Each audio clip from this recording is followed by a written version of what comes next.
Good morning, Flagler County. I'm Rich Carroll. You're listening to Flagler's Morning News on Monday, March 14th, and this local news is a service of Flagler County's Toyota dealer, Beaver Toyota, here to wow you. Bunnell's city manager is reacting to Palm Coast Vice Mayor Eddie Branchino's proposed moratorium on multifamily developments east of US 1. Alvin Jackson tells WNZF they're against it. We are most definitely promoting sustainable, affordable housing, be it multifamily or single family. We're talking about growing our economy. We want to attract industry, warehousing, distribution, manufacturing, and basically you have to have housing for those individuals. Jackson says affordable housing isn't low-income housing. It's housing that individuals, based on their salaries, it could be a school teacher, be a police officer, it could be a county department director, healthcare worker, is basically being able to afford homeownership. Affordable is the opportunity for everyone that's working to experience the American dream. The proposal could be introduced in Palm Coast City Council as early as this week. The Flagler County Sheriff's Office launches Operation Care over spring break. The Flagler County Sheriff's Office warns that if you decide to drink and drive during the spring break season, the only bars you'll be seeing are jail. Crash awareness and reduction effort CARE will run through Sunday, March 20th. Flagler County Sheriff Rick Staley explains other agencies will also be working to increase law enforcement presence and have more protection. We started Operation CARES. This is a traffic enforcement operation for spring break in conjunction with our partners at the Florida Highway Patrol, Flagler Beach, and Bunnell Police Departments. We want everyone to be able to enjoy a safe spring break, and that means follow traffic laws and don't drink and drive. Sheriff Staley says another goal is to reduce and prevent crime opportunities through proactive measures. For Flagler's Morning News, I'm Karen Johnson.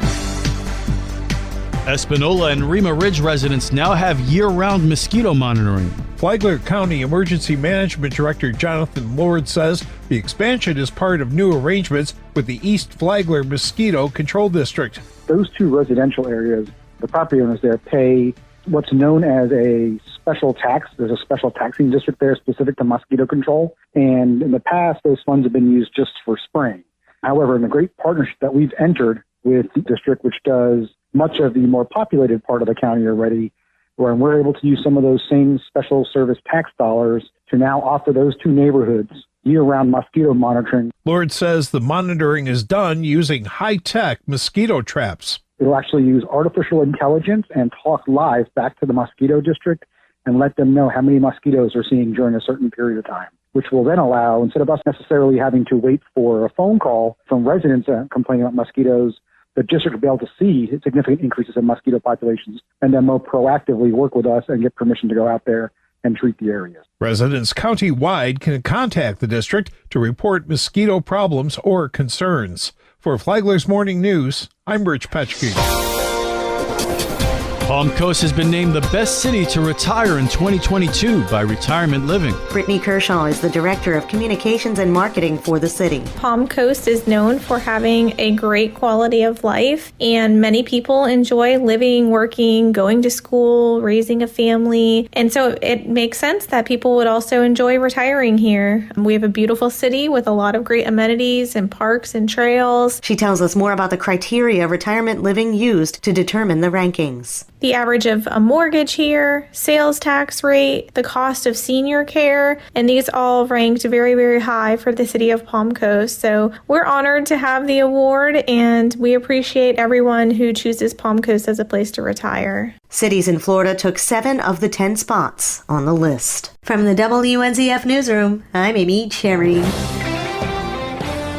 What is environmental health? Does it mean that the environment has health and when it's sick it needs to go to the environmental doctor? Not really. Flagler Health Department's Environmental Health Administrator John Bays says environmental health is that part of the public health that deals with environmental factors. Particularly factors that are in the environment that can cause disease and injury. We aim to prevent disease from environmental origin through a bunch of different public health programs. He said that some of those programs are things like septic tank regulation, different kinds of food services, public swimming pools, and well construction. Bays said on a recent recent episode of Flagler Health Matters that his department pays attention to things like tattooing, tanning, and body piercing. He said that it's all in the name of keeping the public safe in the environment. Flagler Health Matters is on the radio on Saturday mornings at 11:30. It's on the Flagler radio app anytime. Tomorrow, sampling the ocean water. From the WNZF Newsroom, I'm Deb Albertson. And now you're up to date on Flagler's Morning News. I'm Rich Carroll.